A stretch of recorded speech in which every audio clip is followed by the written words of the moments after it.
একতা এবং সংস্কৃতির কেন্দ্রস্থল হলো ভারত। আমরা একটা কথা খুব বলে থাকি, ধর্ম যার যার, উৎসব সবার।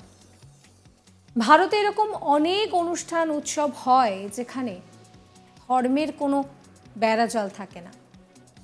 এই ধরুন না, আমরা যদি ভীষণভাবে বাঙালিদের কাছের উৎসব দুর্গাপুজোর কথা বলি,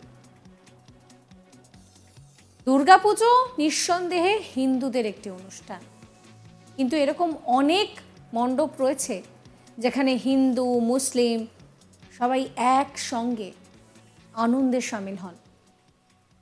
আসলে এই একতা এবং সংস্কৃতি এটাই তো ভারতকে আর 5টা জায়গার থেকে একেবারে আলাদা করে রাখে। এবার এই কথার প্রমাণ দিতে চলেছেন নাজনীন আনসারী এবং নাজমা পারভীন। অযোধ্যায় রামলালার মূর্তির প্রাণ প্রতিষ্ঠার দিন গোটা দেশে ঘরে ঘরে রামজ্যোতি জ্বালানোর অনুরোধ করেছিলেন প্রধানমন্ত্রী নরেন্দ্র মোদী। আর এবার সেই রামজ্যোতিকে আরও ছড়িয়ে দেওয়ার কাজ নিজেদের হাতে তুলে নিলেন এই দুই মুসলিম তরুণী। রাম মন্দির উদ্বোধনী অনুষ্ঠান উপলক্ষে এরাই অযোধ্যা থেকে কাশীতে রামজ্যোতি নিয়ে আসবেন, যা বর্তমান সময়ে বিশেষ তাৎপর্যপূর্ণ। রবিবার নাজনীন আনসারী এবং নাজমা পারভীন রামজ্যোতির যাত্রার সূচনা করেন। কাশীর ওম চৌধুরী এবং পাতালপুরী মঠের মহন্ত বালক দাস এই যাত্রার সূচনা করান। নিশ্চয়ই এবার আপনাদের জানতে ইচ্ছে করছে যে এই নাজনীন আনসারী এবং নাজমা পারভীন তারা কারা, কেন তাদের নিয়ে এত কথা হচ্ছে। আসলে মুসলিম ধর্মাবলম্বী হলেও নাজনীন এবং নাজমা বেনারস হিন্দু ইউনিভার্সিটির ছাত্রী, দুজনেই থাকেন বারাণসীতে। নাজনীন BHUS স্নাতক এবং নাজমা প্রধানমন্ত্রী নরেন্দ্র মোদীর ওপরে PhD করছেন। একতা ও সম্প্রীতি প্রচারে তারা দীর্ঘদিন ধরেই কাজ করে আসছেন। এমনকি দুজনেই রামভক্তি আন্দোলনের সঙ্গেও যুক্ত। 2006 সালে বারাণসীর সংকটমোচন মন্দিরে জঙ্গি হানার সময় নাজনীন ও নাজমা সহ 70 জন মুসলিম মহিলা সেখানে গিয়ে হনুমান চালিসা পাঠ করেছিলেন। আবার রামনবমী এবং দীপাবলির মতো সময়ে শতাধিক মুসলিম মহিলার সঙ্গে তারা ভগবান রামের আরতিতেও অংশ নিয়েছিলেন।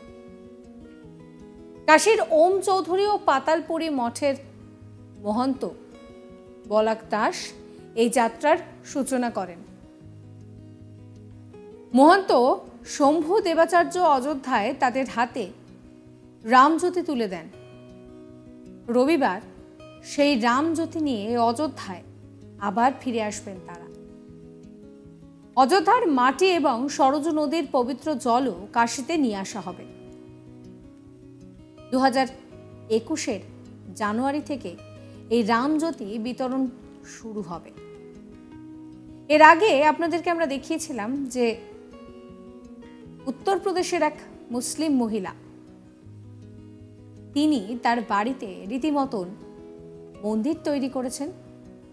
সেখানে যে শুধুমাত্র রাম একা আশ্রয় পেয়েছেন তা নয়, সেখানে আশ্রয় পেয়েছেন আরও অনেক হিন্দু দেবদেবী, যার মধ্যে লক্ষ্মী, মা দুর্গা, গণেশ সবাই রয়েছে।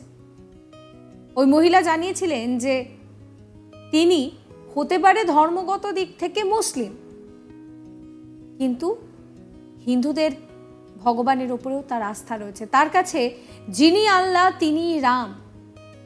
আর তাই যেদিন থেকে রাম মন্দিরের ভিত্তিপ্রস্তর স্থাপন হয় সেদিন থেকেই তিনি বাড়িতে নিজের মতন করে রামের পুজো করেন। তিনি আরও একটা বিষয় জানিয়েছিলেন যে তার এই ধরনের আচরণের জন্য যারা কট্টর মৌলবাদী তারা কিন্তু তার বিরোধিতা করছেন। এক মুসলিম সমাজকর্মী তিনি জানিয়েওছিলেন যে এই ধরনের কাজ কোনো মুসলিম মেয়ের পক্ষে করা ঠিক নয়, সমাজ তাকে মেনে নেয় না।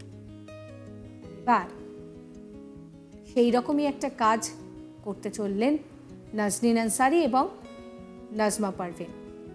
এই ভিডিও সম্পর্কে আপনাদের মতামত জানাবেন কমেন্ট করে। সমস্ত খবরের আপডেটের জন্য সাবস্ক্রাইব করবেন আজ তাক বাংলার ইউটিউব চ্যানেলকে, ফলো করতে ভুলবেন না আজ তাক বাংলার হোয়াটসঅ্যাপ চ্যানেল।